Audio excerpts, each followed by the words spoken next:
Bom, pessoal, vamos começar? 19:02. Gostaria de fazer já a abertura.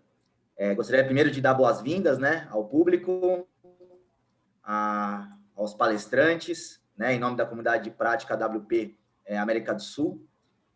Gostaria de informar a todos, né, o evento ele vai ter aí uma duração de 90 minutos. Ao final, nós vamos ter a oportunidade de endereçar aos palestrantes algumas perguntas. Então, a todos que tiverem curiosidades, dúvidas, fiquem à vontade para estarem realizando elas. Apenas a gente reforça que vocês usem, né, o formato do Q&A, porque vai ser através de lá que nós vamos escolher, tá? E aí, ao final, nós vamos tentar selecionar aí o máximo de perguntas possível para estar endereçando ao pessoal. Tá? Como uma primeira rodada para ir já aquecendo os motores, gostaria que o pessoal começasse se apresentando, começando pela Adriana Bandeira. Boa noite, Adriana. Boa noite, Henrique. Vamos lá, boa noite a todos. É um prazer estar com vocês aqui. Eu acho que a gente vai ter uma discussão muito rica, né? Sou Adriana Bandeira, né? Sou do time da Vale, sou gerente executiva de projetos de capital na Vale.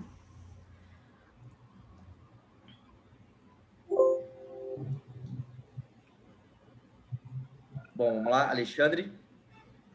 Obrigado, Henrique. Da mesma forma, um grande prazer estar aqui.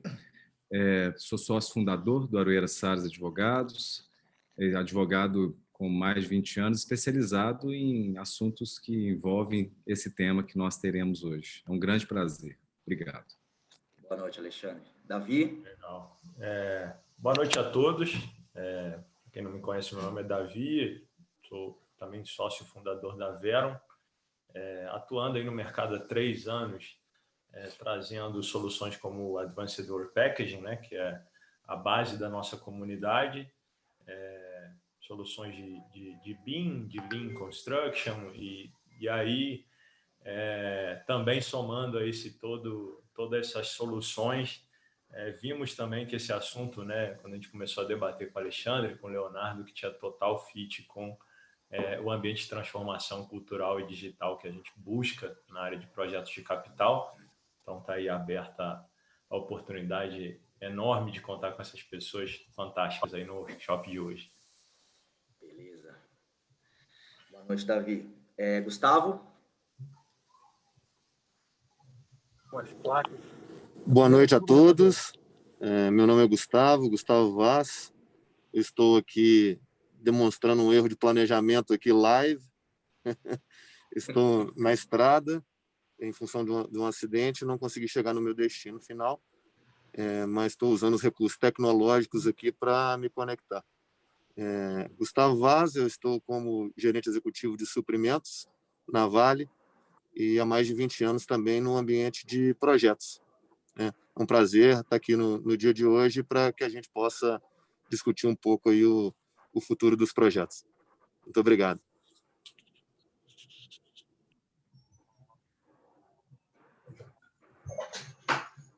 Boa noite, Gustavo. Leonardo, por favor. Boa noite, gente. É um prazer estar aqui com vocês, discutindo esse tema que muita gente sabe que são temas de grande valor para mim. Eu estudei no meu doutorado o tema dos contratos colaborativos e trabalho com isso também há 20 anos, não necessariamente com contratos colaborativos, que é uma coisa que a gente tenta transformar na sociedade, mas com modelos de implantação de projetos. Eu sou advogado sócio do Toledo Marchetti Advogados, professor da FGV, do mestrado profissional da FGV, e presidente do Instituto Brasileiro de Direito da Construção. Vai ser um prazer estar com vocês aqui hoje. Beleza.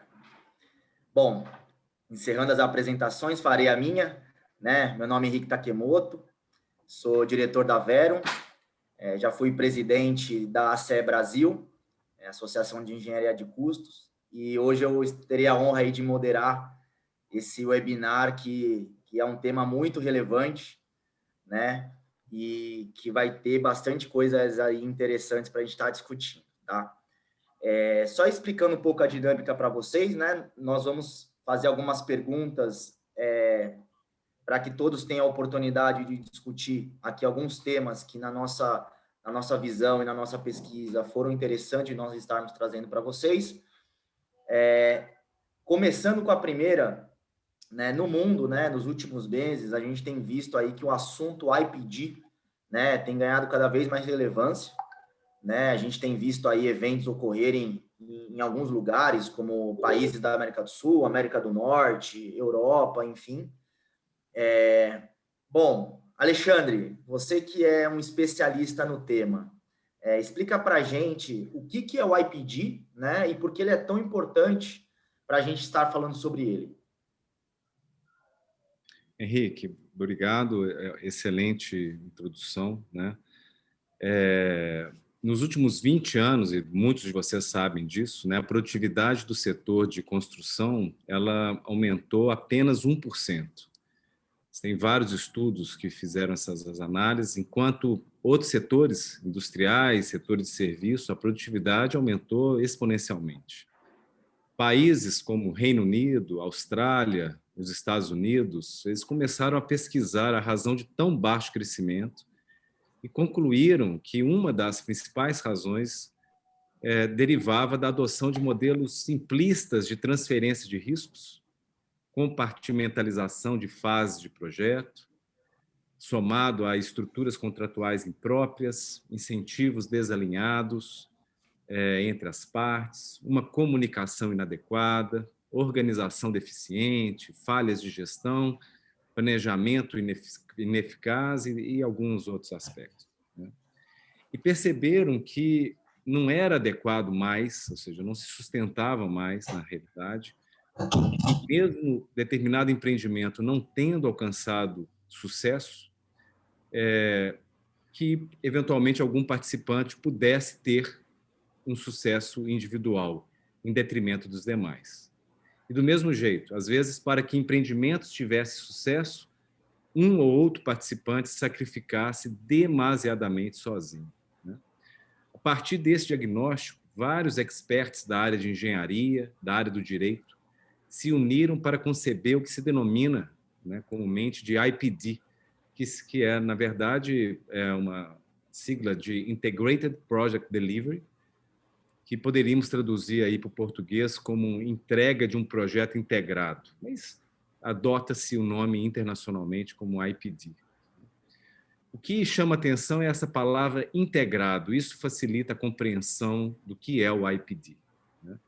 A lógica fundante seria integrar todos os participantes do projeto: dono da obra, projetista, gerenciador, construtor, subcontratados, principais fornecedores e até mesmo segurador. E também integrar os principais sistemas de entrega, de modo que todos se coordenem na direção. E eu aqui fiz uma escolha de 8 princípios fundantes. O primeiro, e para mim o mais relevante, talvez, é o envolvimento precoce dos principais participantes. O segundo, criação de divisão de incentivos e recompensas, tanto para participação precoce como para atingimento de metas e dos principais objetivos do empreendimento, que podem ser diversos, dependendo do projeto, como prazo, custo, qualidade, sustentabilidade, inovação. Terceiro, estrutura de governança que ajude na organização e na escolha do líder, com previsão, por exemplo, de um órgão decisório, com participação de todas as partes principais e procedimentos de solução interna de conflitos pelo próprio órgão, pelo próprio time. Quarto, eu poderia nomear procedimentos contratuais que incentivem respeito e confiança, além de incentivar inovação, mesmo que as ideias não partam daquele que tem a responsabilidade de executá-la. Eventualmente, o projetista pode dar a ideia da inovação para o construtor, ou vice-versa, né? Ampliação, como quinto elemento, eu chamaria ampliação e intensificação dos esforços de planejamento, envolvendo, como dito, precocemente os principais participantes. Sexto, transparência e comunicação aberta, ampliada com a adoção dessas ótimas inovações tecnológicas. Uma delas que é o grande nome desse grupo, que é o AWP. Nós temos o BIM, Agile e etc. Todos comportando dentro da estrutura do IPD. É quase como ajudassem a conversar, né? Só que essa transparência e comunicação, ela existe, mas também com proteção às partes, com regras de respeito à confidencialidade e propriedade intelectual. Sétimo elemento é a maior alocação de risco nas partes com maior capacidade de gerir tais riscos. Na verdade, alguma divisão de risco entre todos na hipótese de baixa performance de um. E total divisão de risco quando totalmente imprevisíveis as circunstâncias advindas. E oitavo, por fim, eu poderia nomear a adoção de métodos alternativos de solução de disputas. Quando o órgão decisório que eu mencionei não for capaz, Henrique, de entregar a solução completa daquela disputa. Esses métodos podem ser mediação, adjudicação, dispute board, arbitragem, né? Bem, como advogado, trabalhando na estruturação de regras contratuais, de formação de contrato, eu posso lhes adiantar que não existe um modelo único que sirva para todos os projetos. E mais, o IPD não é um modelo contratual, como, por exemplo, o FDIC é, né? O IPD, na verdade, ele traz elementos que eu gosto muito de usar a expressão de tecnologia contratual. Ele ajuda a estruturar sistemas de regra e de governança que, quando bem adaptados à específica obra ou empreendimento, vão facilitar enormemente os comportamentos das partes contratadas, para que eles sejam mais eficientes, esses comportamentos, e colaborativos. E a estrutura disso pode ser feita tanto por um contrato com multipartes, como também uma sociedade de propósito específico, exemplificando, né? Bem, para finalizar, Henrique, não há dúvida nenhuma que o IPD representa uma grande oportunidade de inovação para muitos dos projetos de construção. Não para todos, mas para muitos dos projetos de construção, possibilitando reduzir o gap de produtividade existente em relação a outros setores. A grande questão nossa que nós vamos discutir hoje é como adotar o IPD de forma adequada e compatível com a realidade da empresa e do projeto, né? Com certeza, essas estruturas que acabei de lhes passar nesses 5 minutos, né, eu acho que abrirão aí uma ótima play de questões para que esse excelente grupo que nós temos aqui agora possamos debater, né? Muito obrigado a todos pela atenção. Obrigado a você, Alexandre.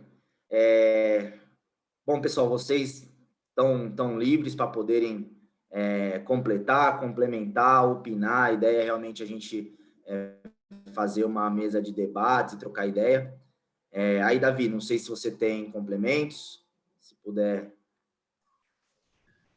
Particularmente, né, o Alexandre trouxe uma palavra que, quando a gente começou essas interações, eu gostei muito: tecnologia jurídica, né? Eu acho que a gente está falando, sim, de evoluções tecnológicas nos últimos anos que possibilitam, aí depois para não aprofundar muito no tema agora, mas trazendo um pouco nessa questão do fluxo de informação, da qualidade da gestão da informação.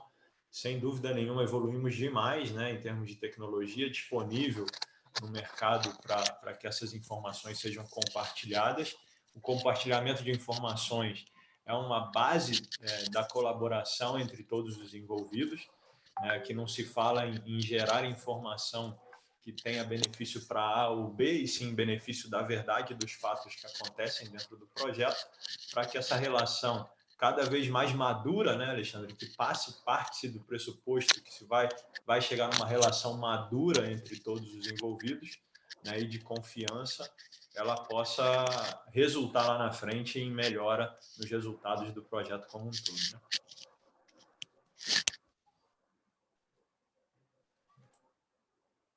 Aí não sei se o Gustavo quer complementar.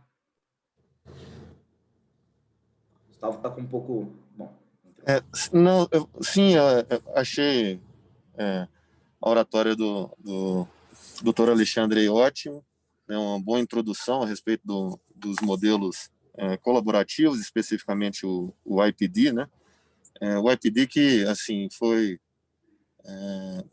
fundado, e esse nome, né, foi cunhado nos Estados Unidos, né, pelo American Institute of Architects, e aqui no Brasil, até onde eu saiba, a aplicabilidade dele ainda é baixa, porém outros modelos colaborativos, outros instrumentos e sistemas colaborativos já foram amplamente utilizados, né? Especificamente a aliança de construção, por exemplo. Com algumas diferenças, é bem verdade, mas ambos facilitam um dos predicados que o Dr. Alexandre mencionou, que é a inovação, né? A inovação nos projetos, né? Então, é só essa ênfase aqui. Os modelos são assim similares no que diz respeito à governança, principalmente nesse risk sharing, né? E aí ambos os modelos têm a questão que o norte-americano costuma dizer, que é o skin in the game, né? Então, assim, embora seja um skin limitado, né? Mas ambos têm o skin in the game presente em ambos os modelos. Beleza, obrigado.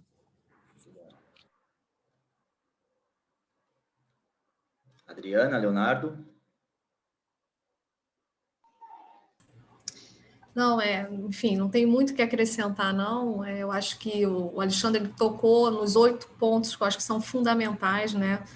E eu acho que o mais, olhando a forma, né, dos contratos colaborativos, acho que para mim é óbvio, né? Eu acho que traz uma série de benefícios, mas eu acho que tem um passo atrás, né? Eu acho que quando se constrói esse tipo de modelo, esse tipo de parceria, né, eu acho que o que tem que estar bem maduro nisso tudo é qual o objetivo final, né?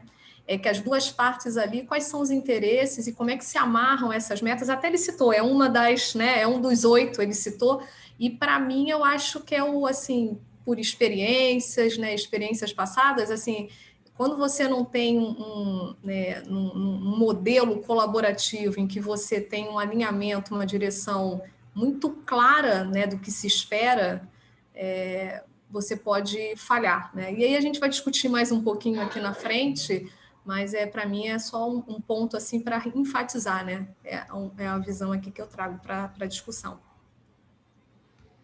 Joia, aproveito, Adriana, e complemento o seguinte, quando eu fui fazer minha pesquisa de doutorado sobre modelos colaborativos, uma das maiores dificuldades que eu enfrentei já no começo foi semântica e terminológica.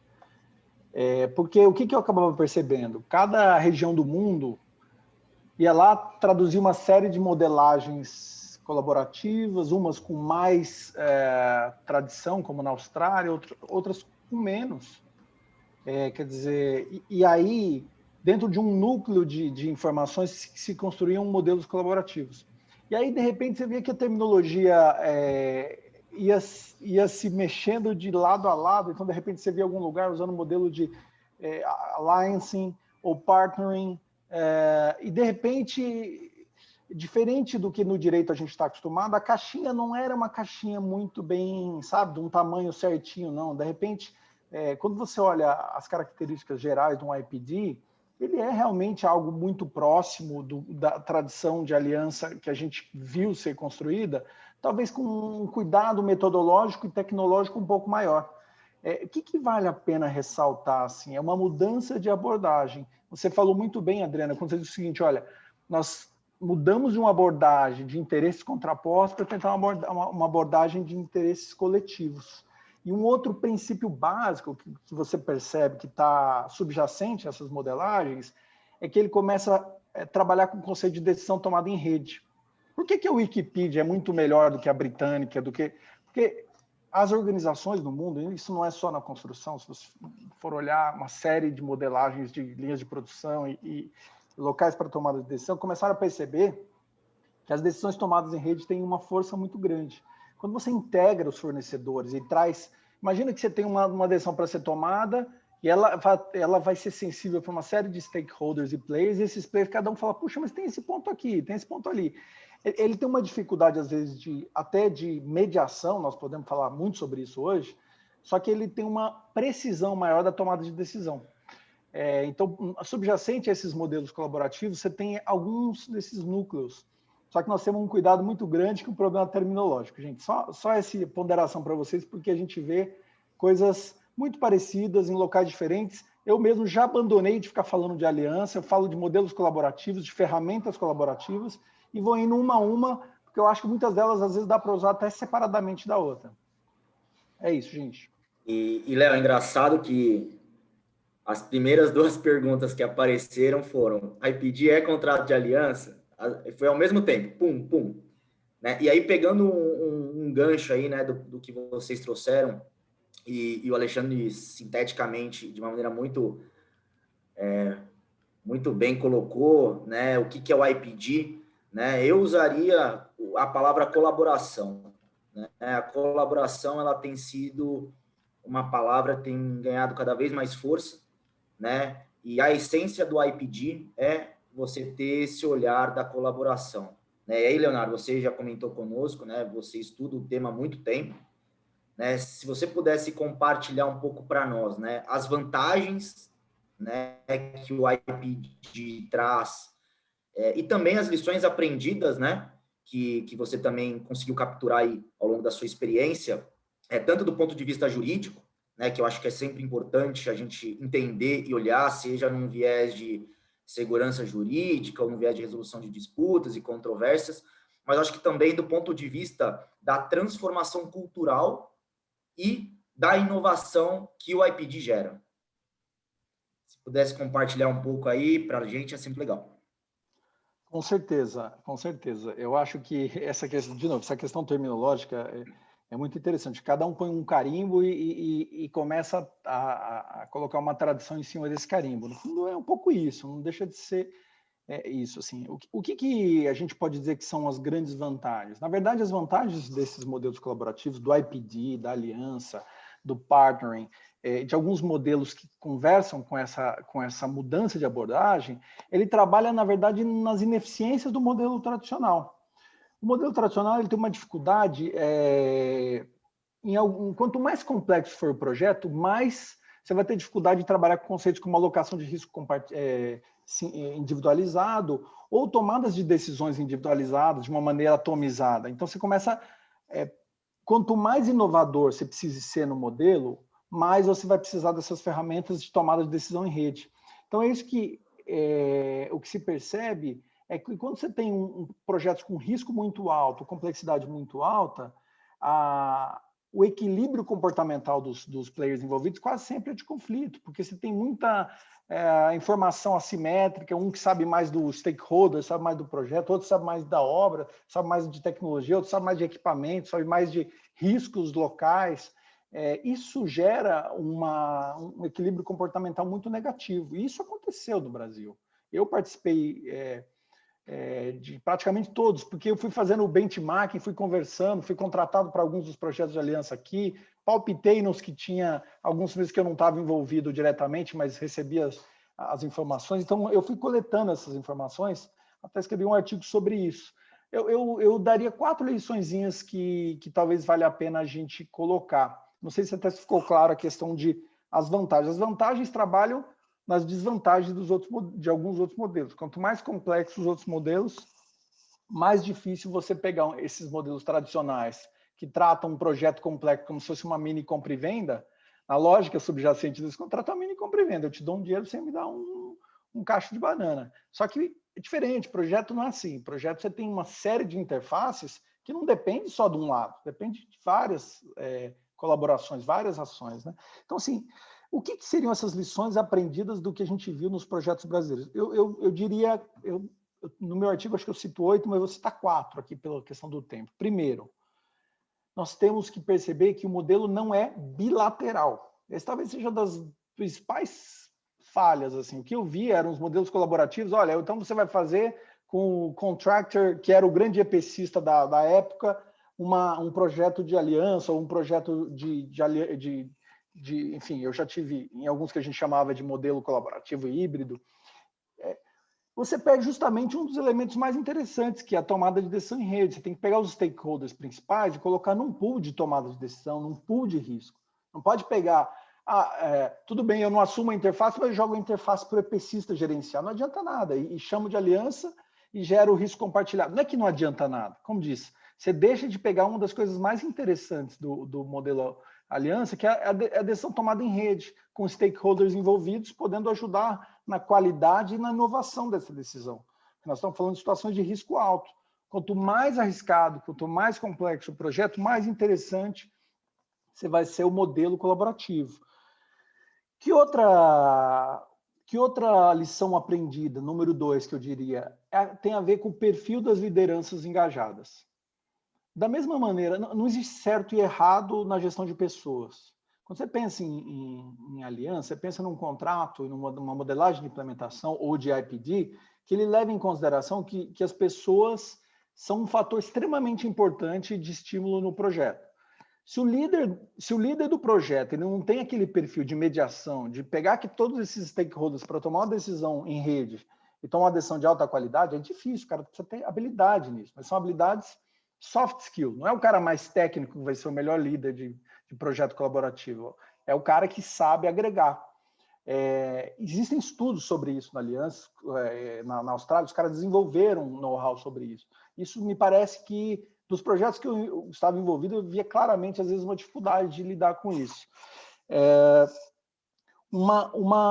Outro aspecto é que é muito importante que o drive de adoção do modelo venha do project owner, não necessariamente dos contractors. Acho que é mais importante que o project owner esteja vendido, comprado, para dizer assim, na ideia de que aquele modelo é adequado. Acho que essa é uma lição aprendida, que em algumas situações que eu tive participando, vinha o contractor convencer de que para aquele modelo muito complicado, o modelo colaborativo era o mais adequado. E quando isso acontecia, talvez na cabeça do owner era só assim, olha, eu tenho uma modelagem que vai gerar um budget menor, um prazo menor. E aí eu acho que não é o drive adequado para você engajar num projeto. O que me leva à quarta lição aprendida, que é não subestime a dificuldade de se implantar um modelo colaborativo. Ele demanda essa transformação cultural interna das organizações. O que se via em muitos dos debates que eu tive ao longo dessa década, pelo menos discutindo, é que as pessoas, não, é muito legal, é muito simples, então quer dizer que nós vamos ter um incentivo comum e as pessoas vão ter um target cost, vão sair colaborando e, portanto, o contrato vai gerar resultado. Não é assim que funciona o ser humano. Como eu disse, esse contrato colaborativo leva a gestão de pessoas a um patamar a mais. Então, assim, a empresa owner que tiver comprada na ideia de que precisa repensar o seu modelo de implantação, ela precisa entender que ela vai ter que ter um trabalho interno organizacional muito importante e principalmente um trabalho de alinhamento muito grande com os fornecedores. Muito grande de alinhamento. Acho que seriam essas 4 lições aprendidas. O meu tempo aqui se esgotou. Passo a palavra aos demais. Muito bom, Léo. Gustavo, quer fazer algum comentário complementar? Alguma consideração? Obrigado novamente. Então, assim, o ponto trazido pelo Dr. Leonardo também é bem interessante e eu acho que ele é complementar ao que o Alexandre também havia trazido, né? Eu queria fazer alguns recortes e colocar alguma ênfase em alguns pontos, né? Primeiro, a comparação entre os diversos modelos colaborativos e uma maior, talvez, sofisticação pelas questões de inovação, do BIM, do próprio AWP, que o framework da aliança não contempla, né, mas do IPD sim. Então, esse é um primeiro recorte. O segundo, trazido pelo Alexandre, na pergunta dele, né? Então, assim, não existe, e essa é uma visão prática, inclusive minha aqui, né? Com mais de 20 anos negociando e fazendo contratos para projetos, não existe um modelo de contrato que ele é o vencedor, né? Então, cada um dos modelos, seja modelos colaborativos, como é o caso do IPD das alianças, ou seja, os modelos tradicionais de design, bid, build, ou mesmo design and build, ou todos os demais outros modelos, os EPCs, eles dependem muito da mídia na qual o projeto está inserido, né? Das variáveis do projeto, especificamente. O Alexandre trouxe isso e eu queria complementar na fala do Leonardo, porque um dos conceitos que ele trouxe, que seria assim, das maiores vantagens dessa modelagem de contratos colaborativos é o foco em inovação, né? Daí que ele fala que quanto mais complexo o projeto for, mais aplicável o modelo colaborativo acaba sendo. E na nossa experiência também profissional, ela é muito congruente com isso. Quanto maior o desafio, que requeira especialidades e modelos inovadores, seja em metodologia de construção ou na própria solução de engenharia, essa é a hora que o ecossistema junto trabalha de uma forma muito mais efetiva do que num padrão linear, né? Agora, de novo, o modelo não se aplicava em todos os casos, né? Então, se você tem um projeto mais simples, com uma engenharia já consagrada, aí outros modelos, obviamente, são mais aplicáveis, são mais céleres e com menor esforço. É isso. Obrigado. Perfeito. Eu queria trazer uma contribuição, assim, eu trabalhei em um dos projetos que o Dr. Leonardo redigiu um contrato, né, de colaboração, então acho que também foi interessante quando a gente compartilhou no ano passado, né, sobre essa busca aí por inovação de tecnologia jurídica, como o Alexandre trouxe, e de fato, assim, trazendo um pouquinho, né, da experiência, acho que foi uma lição aprendida também. Era um projeto brownfield, numa planta química super complexa, e tivemos, durante o projeto, que fazer uma modificação de uma planta inteira, de uma unidade de processo inteira, de uma região para outra localidade dentro da usina, em virtude de problemas geotécnicos. Esse é um tipo de problema que, num modelo não colaborativo, traria estragos, vamos chamar assim, para dentro de um projeto muito maiores do que, obviamente, dos impactos que acabaram acontecendo em virtude desse fato, né? É impossível imputar qualquer um dos atores que tiveram serviços comprados, vamos chamar assim, né, de engenharia e de construção, uma responsabilidade que, de fato, partia-se do princípio que era conhecida pelo owner, né, nesse caso. Então, acho que existem lições aprendidas que realmente demonstram que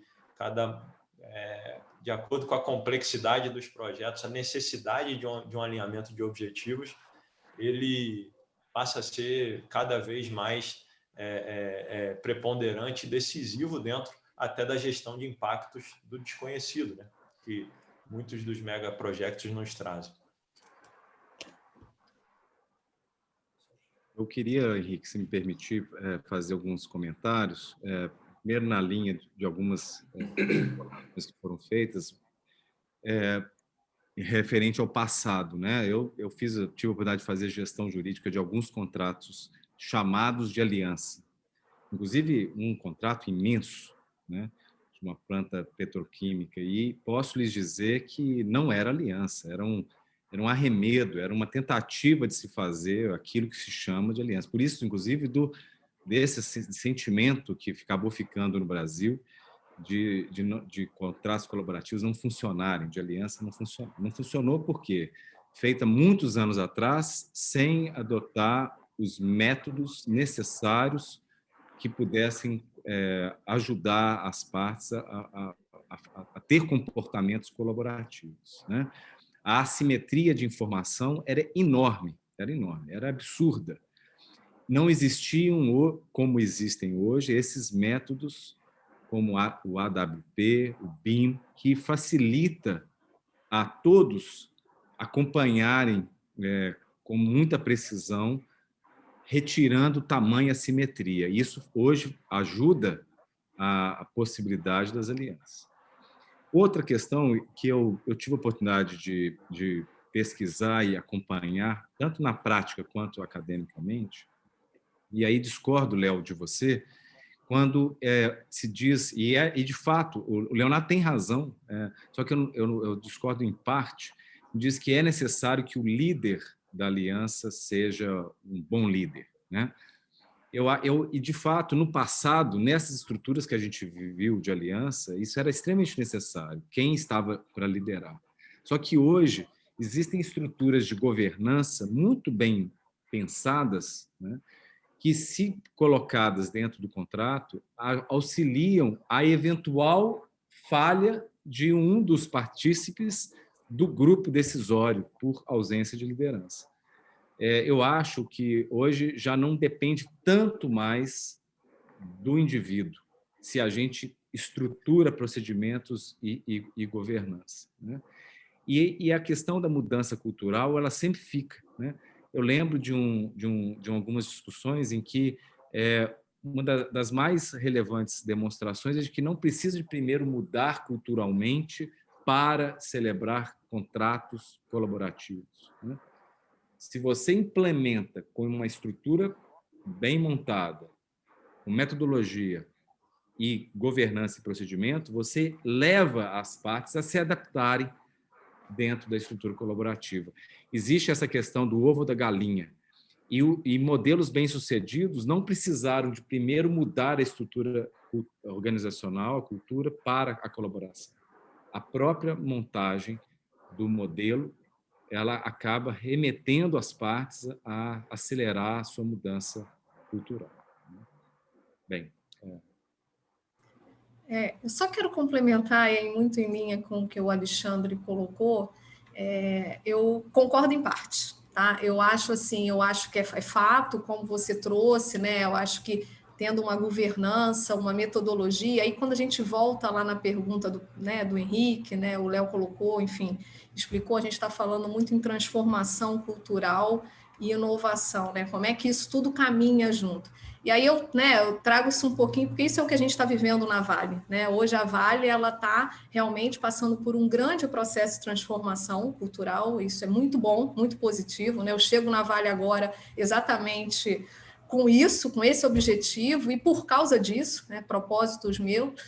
E, assim, o que eu vejo é que a gente, claro, é fundamental ter sim, né, quando a gente está pensando, né, na gestão de grandes projetos, você ter sim, não tem dúvida, né, nesse modelo de contrato, mais ainda, métodos, governança bem robusta, para garantir que todo esse processo ele esteja à prova de líderes. Mas a gente não pode subestimar aí o soft skill, né? Porque tem liderança que jamais vai se adaptar a esse tipo de modelo e de forma de executar projetos. Então, assim, eu só chamo atenção por isso, porque, assim, perfis que não tiverem adequados para esse modelo, eles vão demandar tanto dessa governança, que aí o principal foco, que é você garantir a entrega de um projeto seguro, com qualidade, dentro do custo, dentro do prazo específico, você vai ter tantas incorrências que você pode realmente causar um dano maior. Então, assim, eu não subestimo muito o perfil, né, e pensando muito nessa questão de transformação e inovação, né? Porque inovação a gente precisa também desse mindset. Então, é só esse ponto aqui para dividir aqui no nosso debate. Concordo. Henrique, posso fazer um mini contraponto? Eu sei que não está muito no roteiro, mas só para a gente aproveitar um tema que deu caldo, deu discussão. Rapidinho, só para colocar, o pessoal das alianças australianas, eles construíram procedimentos de governança em profundidade. Assim, eu diria até que eles não no Brasil, mas assim, lá eles trabalhavam isso com processos. Se você olhar uma minuta de contrato de aliança australiana, era um negócio até absurdo. Assim, o tanto era o trabalho de fazer um setup de uma SPL, quando você ia fazer o nível de alinhamento era muito grande. E eles fizeram estudos empíricos, viu, que mostravam que na gestão de pessoas, eles faziam um MBTI, aqueles modelagens de perfil de pessoa. Qual é o perfil de líder que trabalha melhor em modelagens colaborativas? Assim? Hoje dá para perceber que esse cara que engaja pessoas. Parece trivial isso, Alexandre? Parece uma coisa assim, não, hoje já está tudo muito resolvido. Não, não está. Eu diria que não, na minha opinião, claro. Principalmente nessa fase nossa de transição cultural.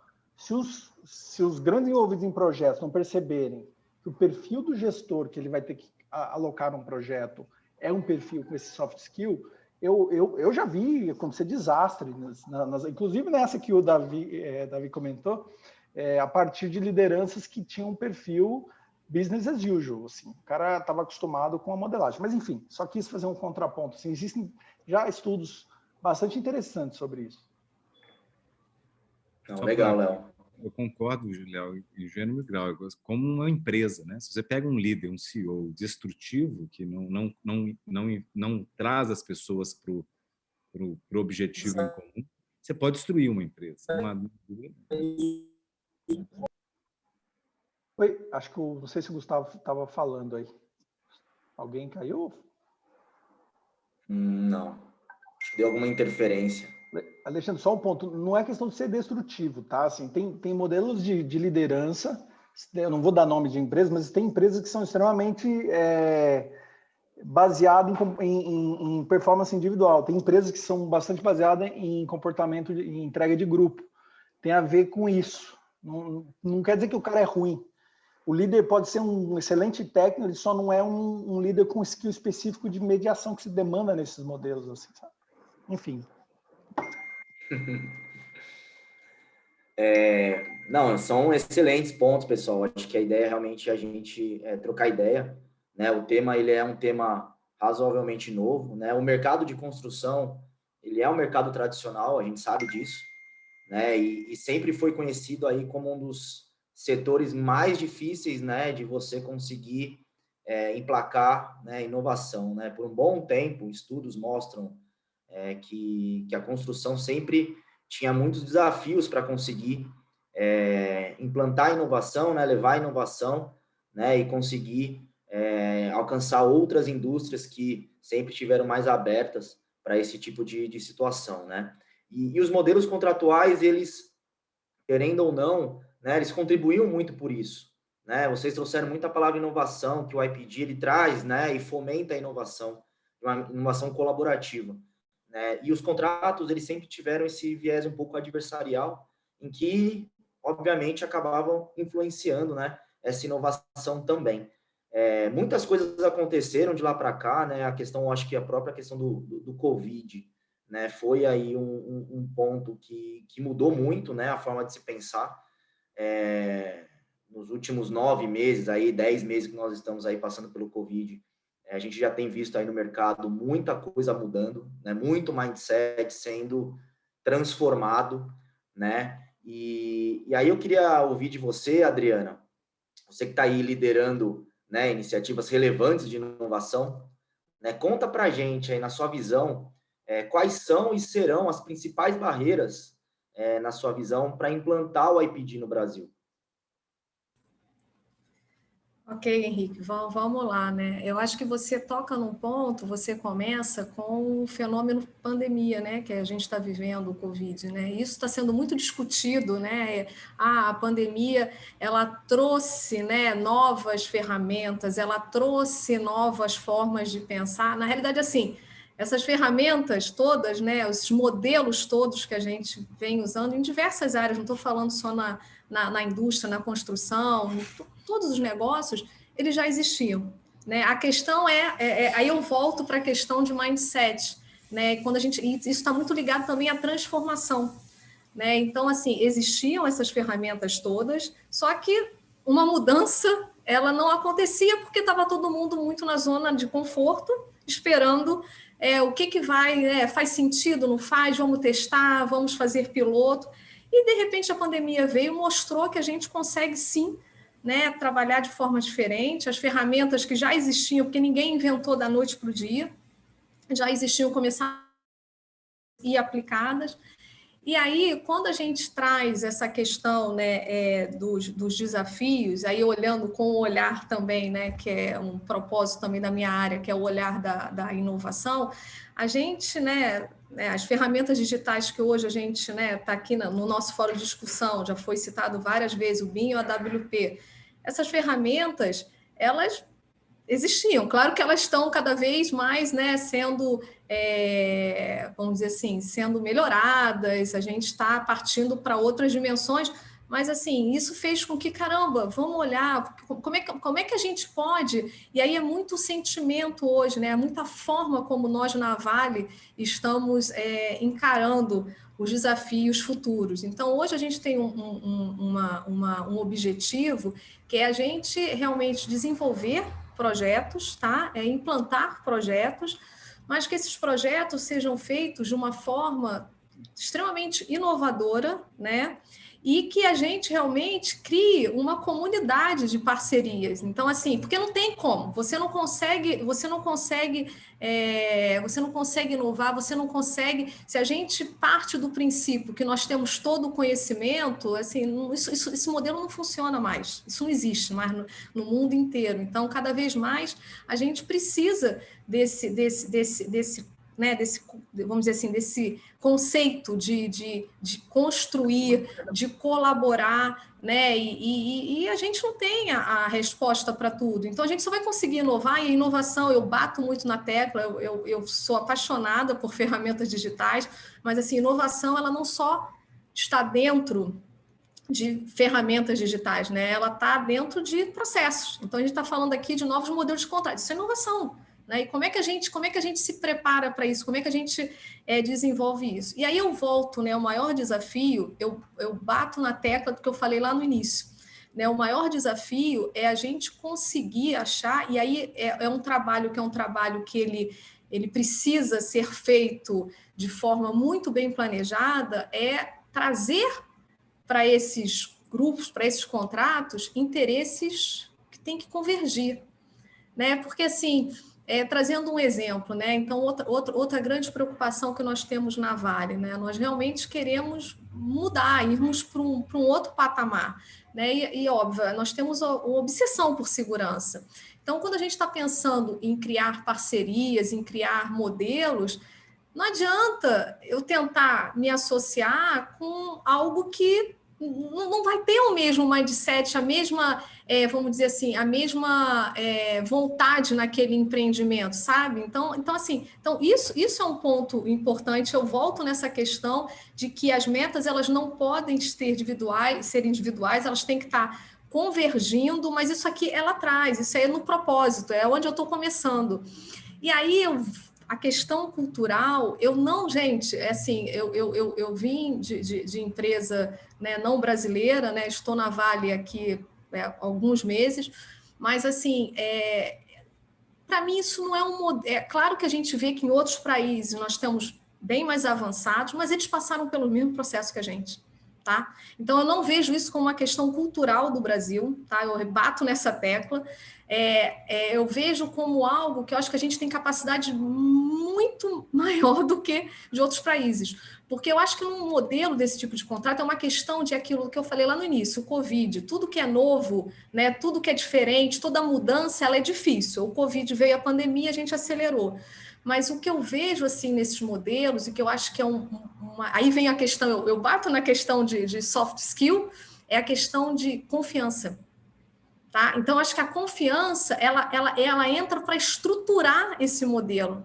Né? E eu acho que, particularmente falando de Brasil e cultura, os brasileiros, eu acho que a gente sai na frente. Tá? Isso eu posso falar por experiência. Eu acho que a gente consegue construir ambientes muito mais de confiança do que outras nacionalidades. Então, eu não acho que isso é um problema cultural no Brasil. Agora, eu acho que é um problema cultural, sim, de ser humano, de pessoas que têm questões de resistência a mudanças e que, enfim, né, como eu bem trouxe aqui, como a gente hoje na Vale está trabalhando, a gente está trabalhando numa transformação cultural, e isso tem um timeline, né? Isso tem um tempo para poder se desenvolver, amadurecer, enfim. Mas eu acho que o maior desafio que a gente tem é exatamente dar um passo atrás, né? O que se espera, como constrói essa relação de confiança. E eu reforço, tá? Eu posso falar, né? O Gustavo está aqui também. A gente está realmente com um propósito cada vez maior dentro da Vale, de estar sempre mais próximo, né? Dos nossos stakeholders, da nossa comunidade. Então, a gente quer realmente construir algo que realmente faça sentido. E a gente tem um objetivo maior, que é entregar, né, projetos cada vez mais inovadores, cada vez mais competitivos, no sentido de a gente trazer a melhor solução, com muita sustentabilidade, e sozinho a gente não faz isso. Então, é essa a minha mensagem. Bom, Adriana. Gustavo, a Adriana levantou a bola para você. Tem algum complemento?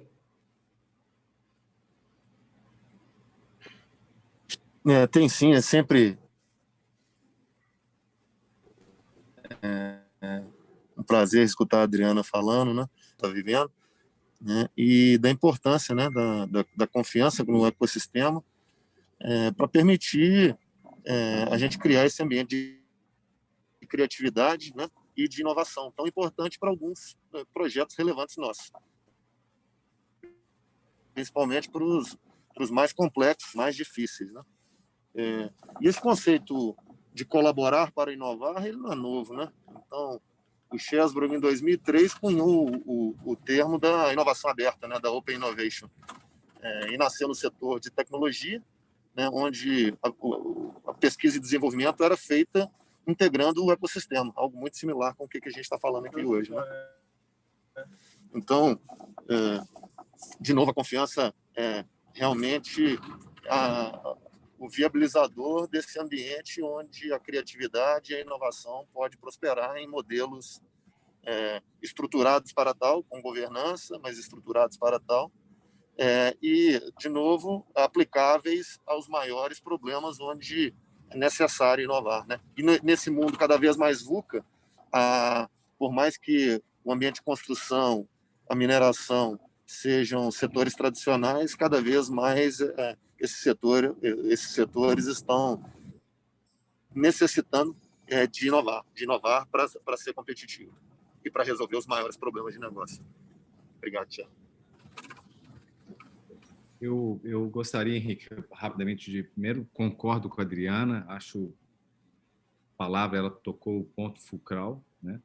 E uma questão que me veio, que os modelos bem-sucedidos, eles partem disso, a confiança, ela é construída para e passo. Então, se você escolhe um bom projeto, não precisa ser o maior, você vai criar a maior dificuldade, mas você escolhe um bom projeto que encaixe no início, começa a envolver precocemente os parceiros, escolher os bons parceiros, né? Aqueles que vão integrar o modelo, por exemplo, do IPD. E desenvolve precocemente, para e passo, fazendo aferição com a utilização de métodos que ampliam a informação, a transparência, o conhecimento de todos. Então, você consegue construir com o tempo a confiança.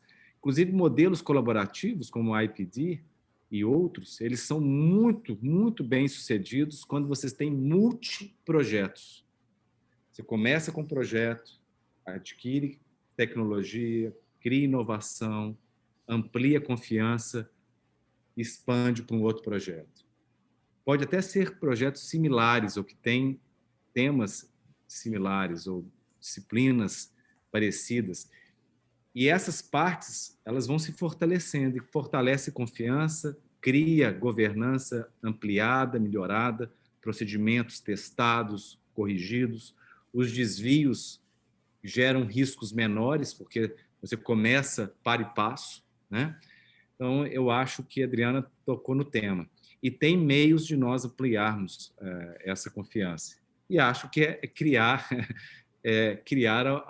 o case, né? E o início, é o primeiro passo.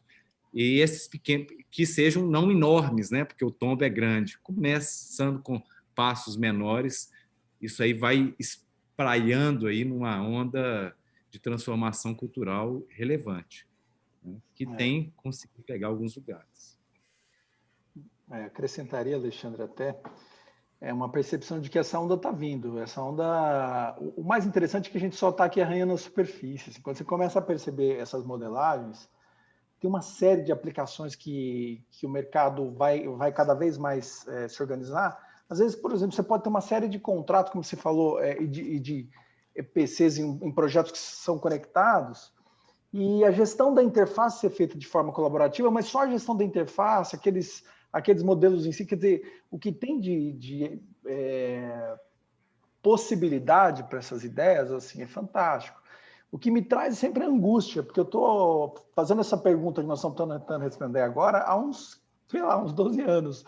Por que algumas ideias que são tão simples, algumas, por exemplo, eu ainda recentemente estive numa grande concessionária tentando convencê-los a botar um dispute board num projeto super complicado de rodovia. Para mim é no-brainer total, porque era uma governança ali que precisaria para proteger o projeto, enfim. Mas por que mesmo diante de informações, já tem estatística, por que existe essa resistência, né? Sinceramente, eu tenho pregado muito para que as pessoas entendessem melhor o modelo, para que não saíssem repetindo coisas que não estão entendendo do que estão falando ainda, mas me parece que alguns stakeholders são bem importantes, algumas figuras-chave vão ser bem importantes nessa transformação. E aí, como sugestão até para a Adriana, figuras-chave, seguradoras, acho que elas vão ter que estar compradas em como trabalhar conosco nessas modelagens. Elas ainda não fizeram essa adaptação. Eu tenho falado com alguns players da área de seguros para tentar conversar sobre isso. E o time jurídico. O time jurídico ele tem que estar atento à noção de que ele não trabalha para o seu cliente de uma maneira simplista.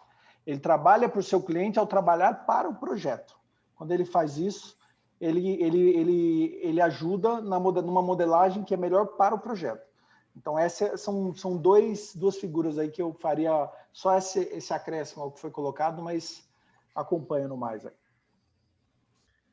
Assim, minha contribuição aqui vem mais na reflexão que a Adriana nos trouxe, né? Quando a gente fez a primeira conversa sobre esses assuntos de transformação, né, Adriana? A gente falou da relevância de que o owner, nessa posição, né, na maior parte das complexidades dos projetos da Vale, ele é o integrador, ele não é o cliente de projeto. E aí já muda. Quando a gente muda esse mindset, né, de relação cliente contratada, né, como a nomenclatura que ela usou no começo, para parceiros, né, dentro desse empreendimento, já é uma mudança parece simples só o uso da palavra, né, mas na essência tem uma mudança cultural por trás muito grande, né? Eu tive a oportunidade de viver no mercado 10 anos como prestador de serviço, como EPCista, né, consultoria de engenharia, e depois 7 anos como owner, né? Trabalhando em projetos, né, em vários setores da indústria, e realmente a relação ela costuma ser essa de cliente contratado, né? Quando a gente conseguir se abrir, e de fato, né, nós formamos o mercado dessa forma, né? Se a gente for analisar como historicamente, né, os formadores de mercado se posicionaram, né, existe um posicionamento forte agora de mudança, de busca pela transformação, de busca por uma mudança genuína da relação de colaboração. E assim, falando um pouquinho quando a gente comenta em projetos menores internos, né, por exemplo, falar assim, a essência do ágil, vamos acabar com o silo, né, só para não entrar em muito mergulho. Poxa, mas o que é um silo se cada um tem um interesse empresarial dentro de um projeto? Quer silo mais forte do que esse? Então, dentro de uma busca de agilidade, né, falando só da parte de quebra de silos, a gente já poderia discorrer muito aqui sobre transformação cultural, né? Mas não vou mergulhar em outros assuntos, era só essa contribuição adicional. Muito bom, pessoal. Eu queria fazer só um comunicado. O convite, ele saiu com 1 hora de duração, estava até às 8, mas eu queria só confirmar que vai até às 8h30, tá, pessoal? Para não se preocuparem que nós temos ainda mais 30 minutos de evento. E aí, conectando, né, muito o que vocês comentaram, eu achei muito interessante um ponto no início, né, de que o IPD, então, quer dizer que ele vai servir para qualquer coisa, né, aquele tradicional pensamento, né, do one size fits all, não vou mais precisar me preocupar, então, com diferentes formas de contratação. Mas o próprio IPD, para ele conseguir dar certo, ele precisa também ter colaboração, né? Ele sozinho ele não teria tanta força quanto vocês já trouxeram aqui, né? Que é o AWP, que já é uma metodologia colaborativa, é o BIM, né? Que é a engenharia digital colaborativa, é o Lean, o Davi agora trouxe para a gente também a questão do ágil, né? Então, são outras questões, né, que estão aí hoje mais fortes, como a Adriana muito bem colocou. Não é uma novidade que surgiu ontem, já existia. Né? O que a gente está conseguindo enxergar hoje é que o time chegou. Né? Então, as coisas elas acontecem de uma maneira muito organizada. E aí, Davi, você trouxe para nós um pouco da sua experiência, trabalhando como EPCista, como owner, né? Agora como consultoria, e tem aí atuado bastante com essas metodologias inovadoras. Né? Conta para a gente como que essas alternativas, né? Essas ferramentas, elas conseguem colaborar, né? Para a implantação do IPD, e onde as empresas podem buscar algum tipo de suporte, algum tipo de auxílio para poder se capacitar no IPD para conseguir levar o IPD para a sua realidade. É interessante esse ponto, né? De fato, quando a gente começou até contar um pouquinho da história, né? Em 2008, eu tive contato com alguns primeiros estudos sobre aumento de produtividade que o CII, né, nos Estados Unidos, estava conduzindo, junto com a COA, no Canadá. Em 2011, eu tive a oportunidade de estar lá, onde se estavam startando esse trabalho de análise de que variáveis precisam ser tratadas em projetos para aumento de produtividade na construção, vis-à-vis o resultado do setor ser um dos piores gerais na economia, né? E aí, bom, de lá para cá, lógico, né, uma das grandes crenças, né, dentro da jornada que a gente tem na Verum é a implantação do Advanced Work Packaging como um processo de gestão integrada e que orienta, né, todas as prioridades da engenharia e dos suprimentos com foco no que vai se executar na construção, com foco em uma estratégia de construção.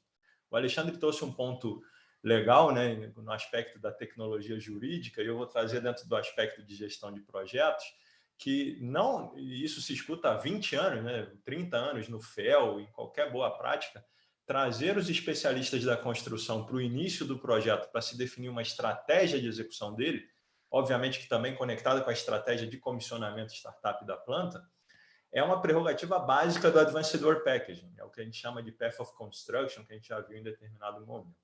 Então, assim, o AWP, de forma muito resumida, ele trata de empacotar as grandes etapas da construção em pacotes de construção e declarar um para um, na relação com engenharia e suprimentos, essa relação de priorização para que todos trabalhem alinhados de acordo com essa prioridade.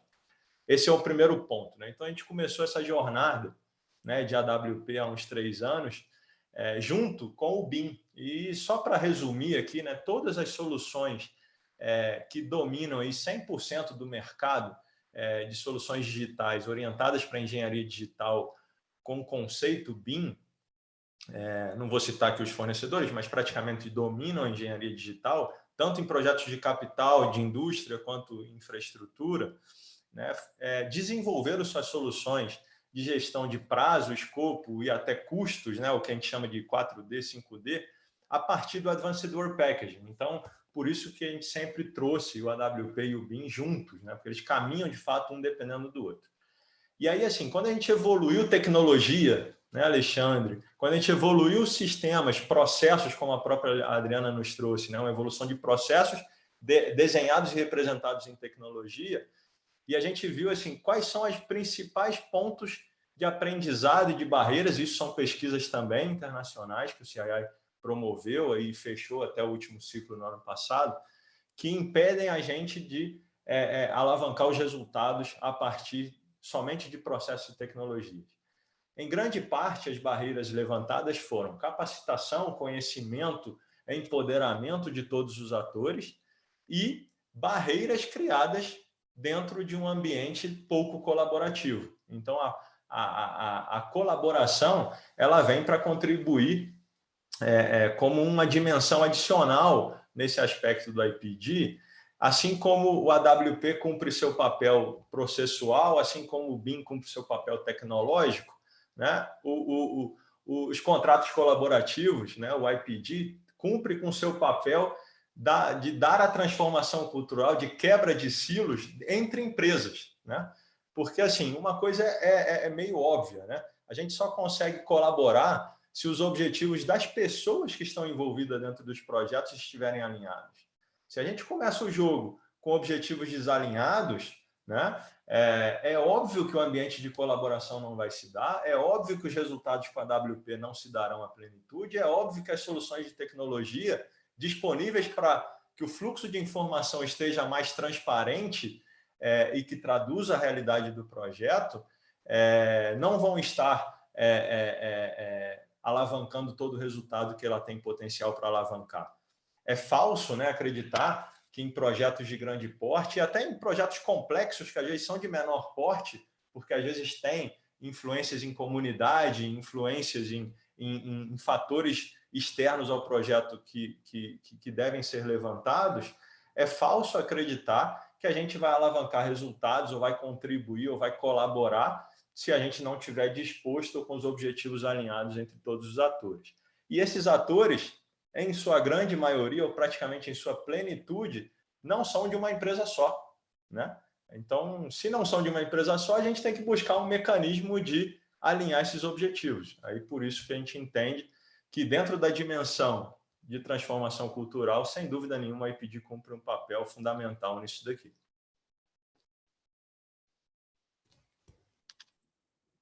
Se me permite, Henrique, muito boa a apresentação do Davi, eu concordo plenamente, acho que ele tocou no ponto. O IPD ele vai entregar técnicas para que a relação jurídico-obrigacional estabeleça para as partes envolvidas compromisso e conformação de comportamentos colaborativos, mantendo-as vinculadas à colaboração.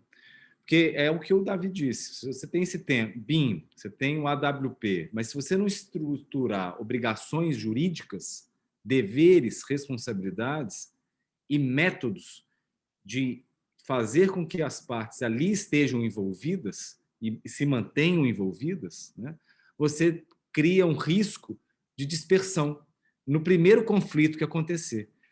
Tudo que a gente tem que fazer é pensar como impedir que o primeiro conflito, o primeiro desarranjo, gere desassociação, né?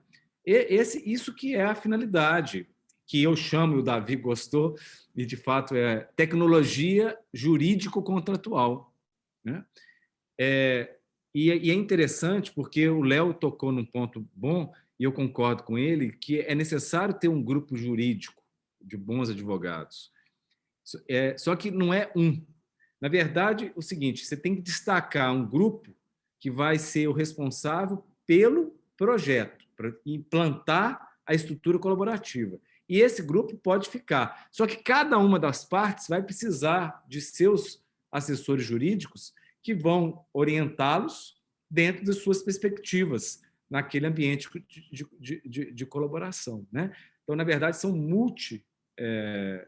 assessores jurídicos com perspectivas diferentes, sendo que aquele que vai estruturar o modelo colaborativo, ele deve permanecer, o Léo tem toda a razão, não defendendo o interesse do owner, por exemplo, mas defendendo o interesse do empreendimento, do projeto, daqueles objetivos delimitados no acordo colaborativo.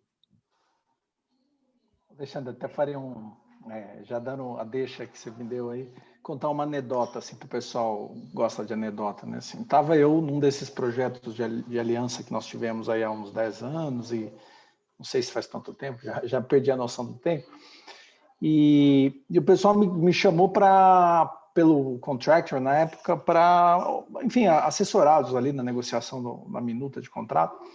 Só que o jurídico interno, que era uma pessoa que era bastante próxima a mim, ela já tinha alterado tudo a minuta do contrato, falou, puxa, eu pus tudo favorável para mim aqui.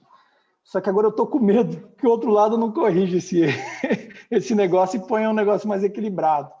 E aconteceu que o outro lado, por não ter vivência, nem de contrato de construção, simplesmente foi aceitando e aí, no caso, o jurídico acabou atrapalhando o projeto. Ele desconfigurou e é um paradoxo, né?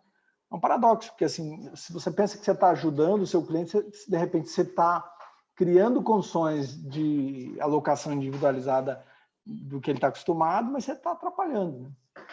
E aí eu faria referência, aí dentro dessa noção da pergunta que foi de como superar os desafios, mais um elemento que eu acho que eu via nessas pesquisas. Eu fiz um estudo empírico sobre isso com o pessoal da Austrália, eles respondiam muito como lidar, por exemplo, Alexandre, com essa primeira dor de barriga que o projeto teve, que de repente todo mundo fugiu para o seu comportamento costumeiro e entrou na zona de conforto, começou a agir como sempre agiu, o dono da obra como fiscal, o contratado como, muitas vezes, segurando a informação.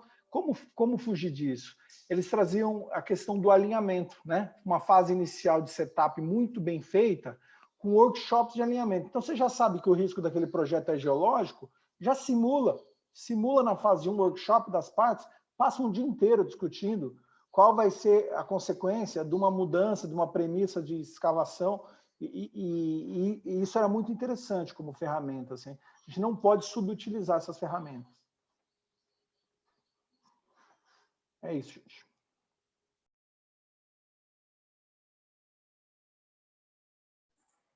Adriana, você quer complementar? Algum ponto? Tranquilo. Não, Henrique, eu acho que já acho que já cobriram tudo. Eu passo a bola. Gustavo? Henrique, da mesma forma, tá? Muito obrigado. Bom, pessoal, a gente está indo para o final do webinar, né? Vou ter mais uma última pergunta, tá? Que vão ser dessas que nós preparamos, e depois a gente vai abrir, tá? Para as perguntas dos participantes. Vou fazer uma pergunta para o Gustavo, tá? Gustavo, você que é um executivo de renome aí no mercado, né? Você atua na área de suprimentos, né? Quais são os primeiros passos, na sua visão, que a gente precisa adotar para que os contratos colaborativos eles sejam uma alavanca, né, dessa transformação cultural dentro da área, né, da sua área de atuação, suprimentos? E também seria muito legal se você passasse para nós uma visão, né, de que ações que poderiam ser realizadas no mercado, né, para que fosse fomentada, né, essa adesão ao IPD de uma maneira mais sistêmica. Se pudesse mandar para a gente a sua visão, seria muito legal. Tá bom, Henrique. Excelente questão. Vou decompor ela em duas, né? Primeiramente, com relação à deferência aqui, muito obrigado, mas eu prefiro me colocar como executivo em fase de aprendizado. Né? Nesse mundo tão volátil aí, o que a gente mais precisa é desaprender paradigmas e conceitos antigos e reaprendê-los, né? Então, a gente está aqui hoje nessa roda aqui. Estou muito grato aqui por estar compartilhando com vocês e aprendendo muita coisa também. Voltando às suas duas questões aqui, então, no ambiente de projeto, falar de suprimentos analisado à parte, ele não faz muito sentido, né? Fora do contexto do projeto como um todo, né? E por mais que, sem que eu seja enviesado, né? Mas eu acho que suprimentos é uma das disciplinas mais importantes dos projetos, né? Juntamente com a engenharia. Eu não estou enviesado. Mas eu vou... Você lembrou da engenharia. Muito bem, Gustavo. Vendo, eu já estou fazendo as alianças aqui. Ó. Eu já tô jurídico nada. Com certeza. Não, jurídico também, daqui a pouco. Espera um pouquinho, Leonardo. Vai chegar lá. Mas, assim, de uma forma prática, né? Então, nos colocando aqui como empreendedores, né? E a experiência toda, grande parte da minha experiência é justamente nesse lado, né? No lado do empreendedor. Vou colocar alguns conceitos aqui que, na minha visão, podem ser importantes para que os contratos de Risk and Profit Sharing, como o caso do IPD, mas a gente citou também os partnerings, as alianças, etc., possam melhor se aplicar, né? Então, primeiro, tempo, a variável tempo, né?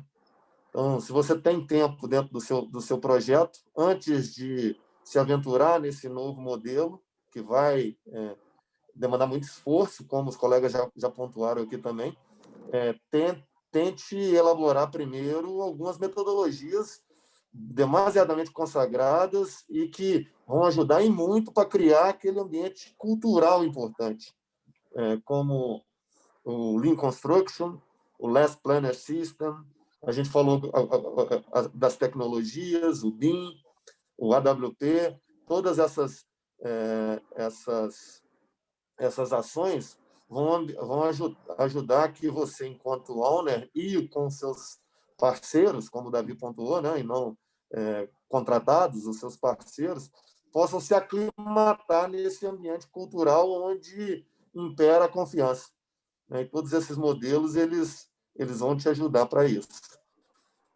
Com essas duas dicas mandatórias, né, seja tecnológica ou seja de processo, vai ficar mais fácil enveredar para o novo modelo contratual. E para implementar um modelo, aí nada mais fácil e mais prático do que testar. Né? Então, e aí é um protótipo. E eu, para fazer essa seleção, eu não pegaria um contrato ou um projeto demasiadamente pequeno, que não remunere adequadamente, não gere um incentivo adequado para que esses parceiros possam se apropriar deles, né? Mas também não é uma coisa muito grande, no qual o eventual insucesso cultural, processual ou de inovação do próprio modelo possa gerar uma disrupção na companhia, no empreendedor. Né? Então, assim, calibrar o tamanho é importante. De novo, a gente já falou isso, mas é importante a gente pontuar novamente. Projetos onde a criatividade e a inovação sejam necessárias. Importantíssimo. Né?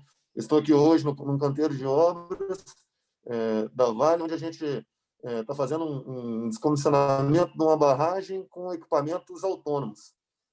Independente do modelo, mas prosperou um ambiente colaborativo para que a gente desenvolvesse isso. Né? Não era uma solução para construção ofertada pelo mercado. Né? Então, a gente integrou, fora do ambiente do IPD, mas assim, dentro de um ambiente construído para tal, a gente entregou provedores de tecnologia com parceiros da construção civil para que a gente pudesse, juntos, somar esforços com as melhores ideias, com os melhores técnicos, com as melhores cabeças e desenvolver essa solução que hoje está operacional. Né? E agora, uma dica, essa sim de suprimentos, tá, Henrique? Dica valiosa. A escolha dos seus parceiros é importantíssima.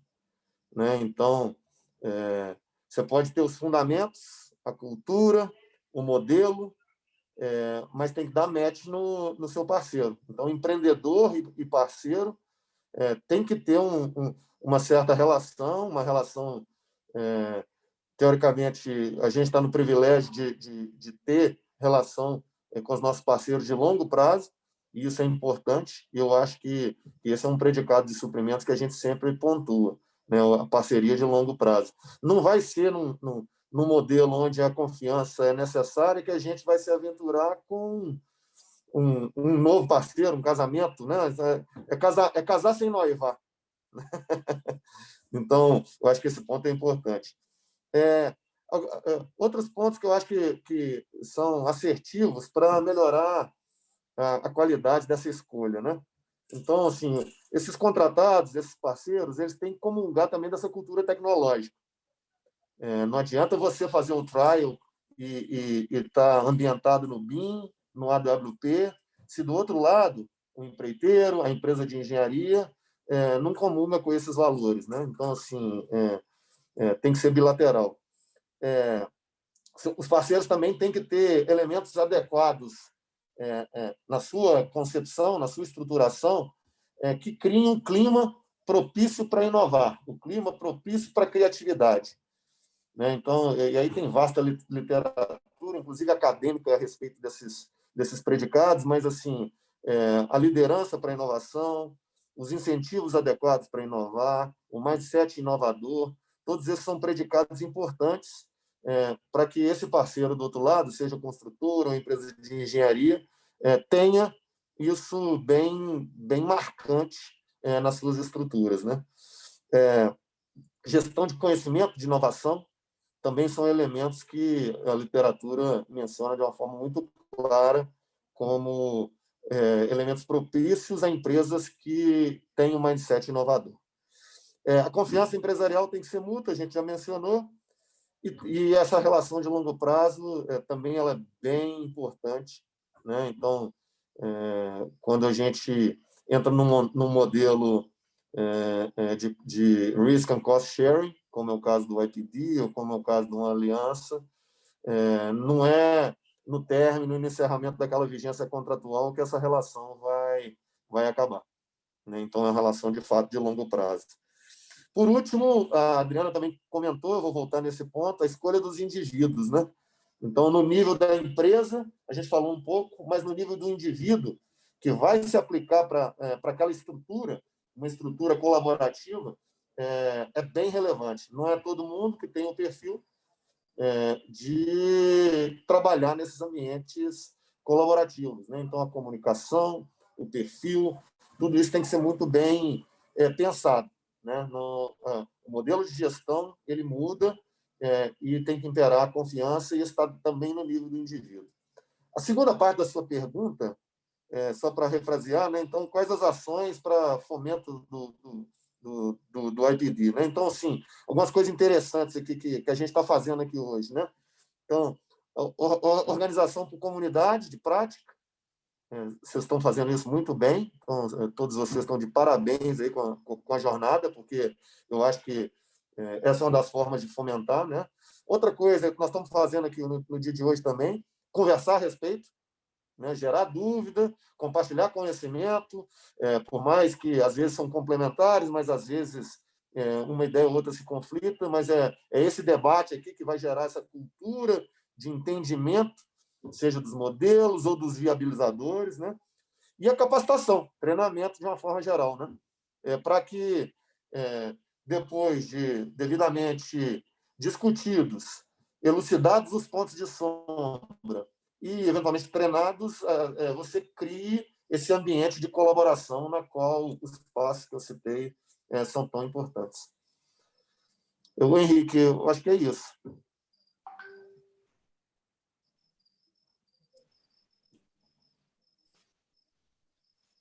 Henrique, acho que ficou no mudo. Abro aí para o pessoal complementar. Eu posso fazer uma complementação rápida.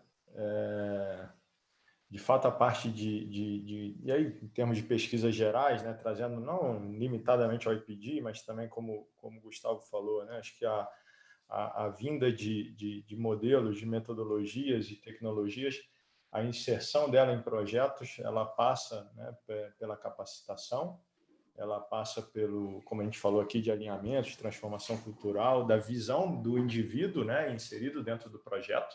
Acho que a gente tem aí uma carga de mudança de mindset dentro das pessoas que envolvem até, como em determinado momento o Léo trouxe, né, a forma de distribuição, por exemplo, variável das empresas que estão inseridas dentro do projeto é uma coisa que é uma das barreiras que precisam ser avaliadas e por isso que uma relação genuína para alinhar esses objetivos é fundamental.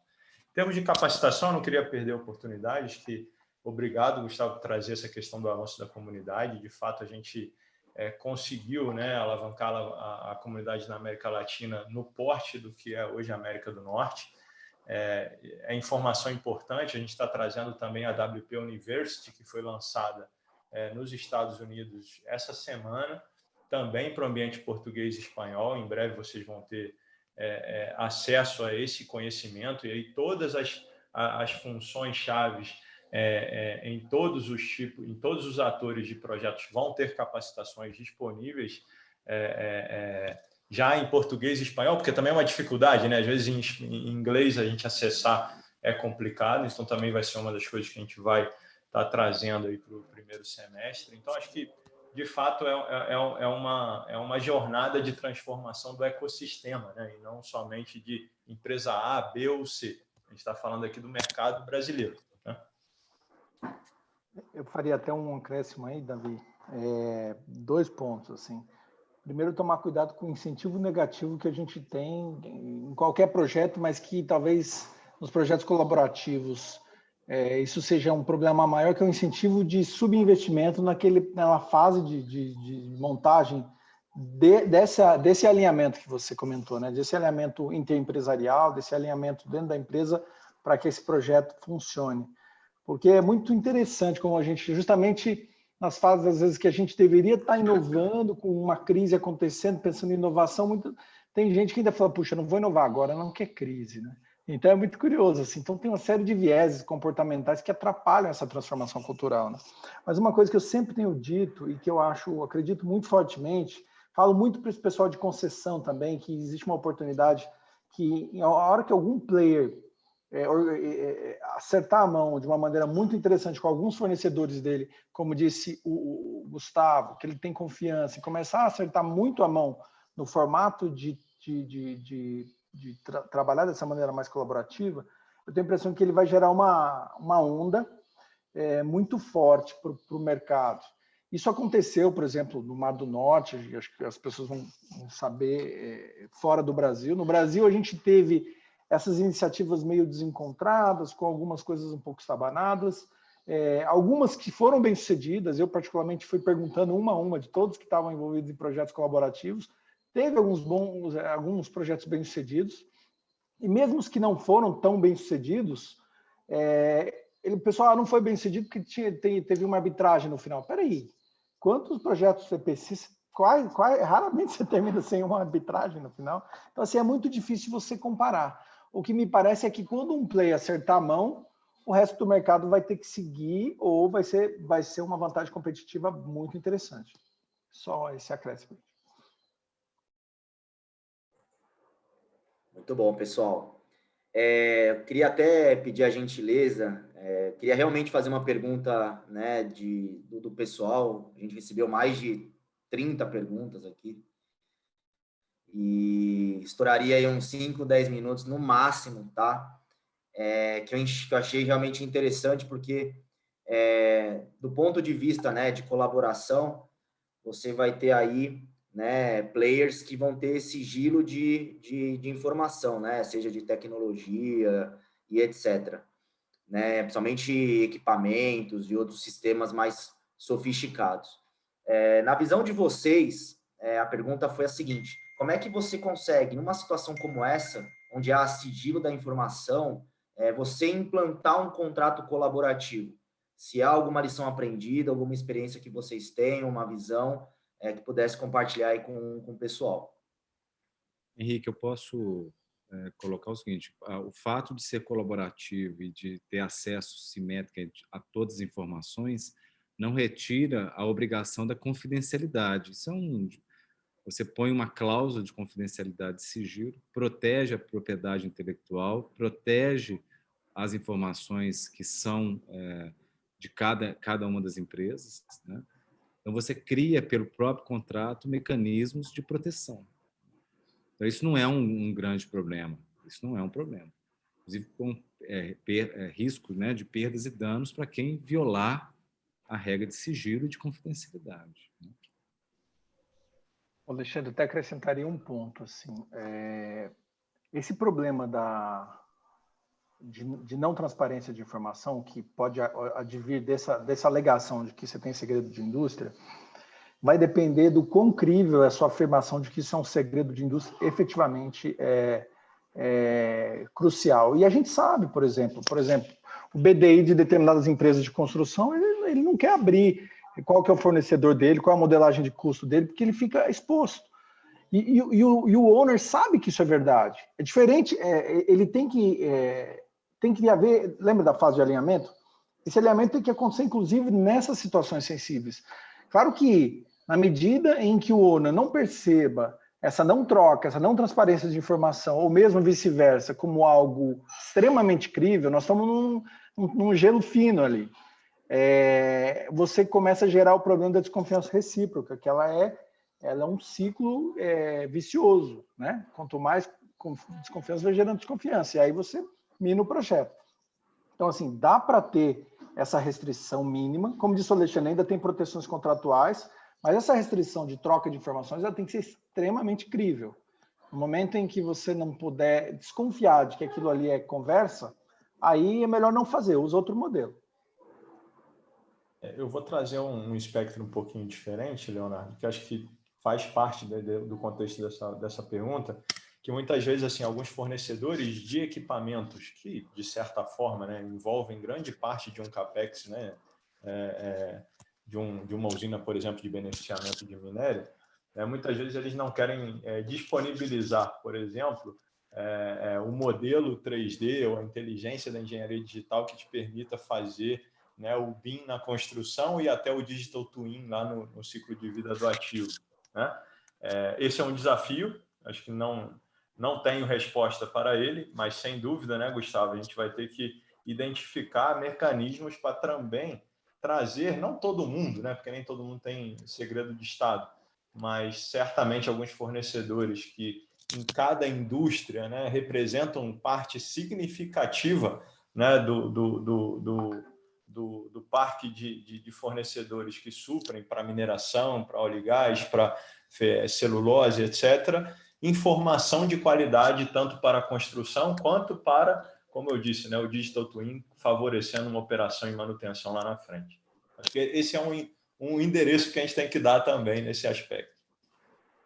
O Davi, só para complementar, você tocou num ponto que eu acho que é crucial, até porque, né, quando a gente coloca aqui, né, que a gente busca, né, ativos, né, empreendimentos cada vez mais inovadores, aí isso vai ter que existir, né, porque na realidade a gente está realmente buscando para operacionalizar algo que realmente traga as informações que a gente precisa, que a gente tenha realmente, né, uma condição, quando a gente está falando de asset integrity, né, que a gente tenha um controle melhor dos nossos ativos. Então, assim, é algo que é aquela coisa que a gente falou da mudança, né? Muda ou pela vontade de mudar, que é mais difícil, ou muda por uma circunstância maior, né?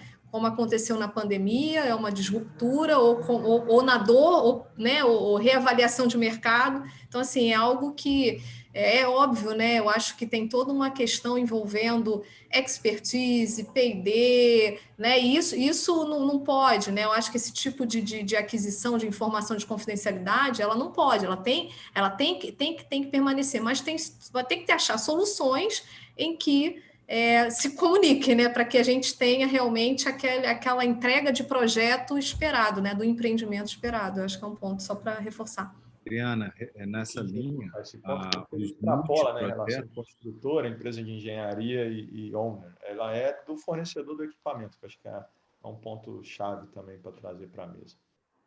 nessa linha, Davi, os multiprojetos, eles ajudam, né? Porque quanto mais você expande isso no tempo, novos e novos projetos, você amplia a parceria e esse ambiente de confiança e colaboração.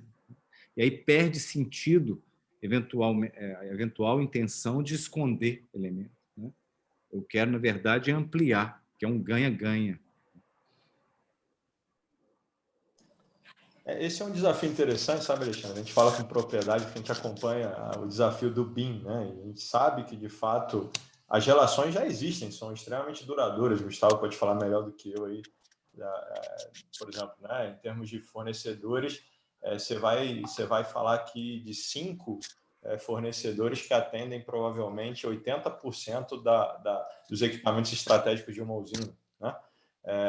Então, assim, essa relação já existe. É uma questão realmente de maturidade da relação para a busca de uma informação de mais qualidade, já que, né, na visão do cliente final, a informação digital, o gêmeo digital requer essa qualidade de informação para o ciclo de vida do ativo. E tem, só complementando um pouco, também já tive uma experiência, não como owner, mas como provedor de tecnologia, né?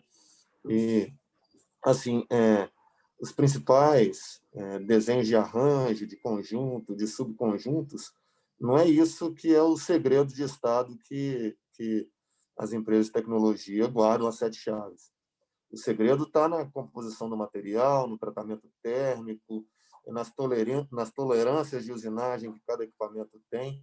E isso, para o modelo colaborativo, isso é irrelevante, né? Então, tecnicamente também há como você separar o que vai ser compartilhado, do seu ponto de vista de arranjos, subarranjos, etc., que são necessários para, por exemplo, que um montador entenda como que cada subconjunto vai ser montado, etc. E isso é necessário para a integralização do modelo, mantendo, obviamente, preservado a rugosidade do material, o tratamento térmico, as tolerâncias, ou mesmo a composição química estequiométrica daquele aço que foi empregado. Então, tudo isso você consegue, com boa vontade para que o modelo funcione, fazer essa separação.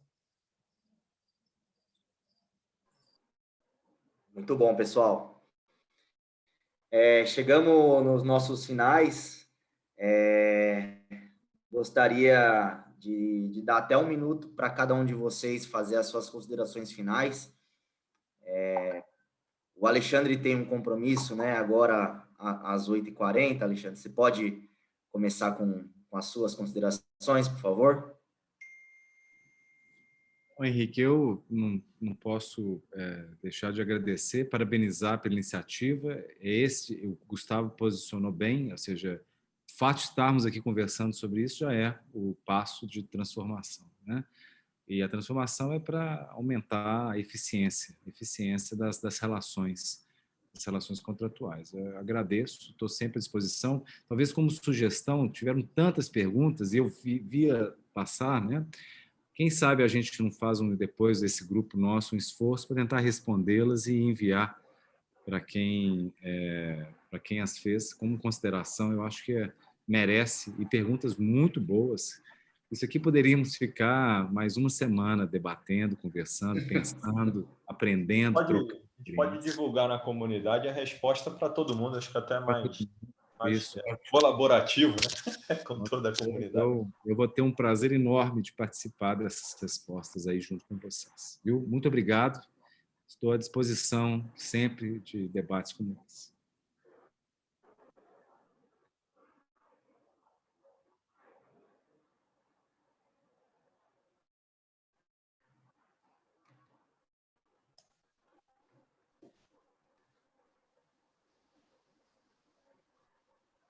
Encerrar, Henrique.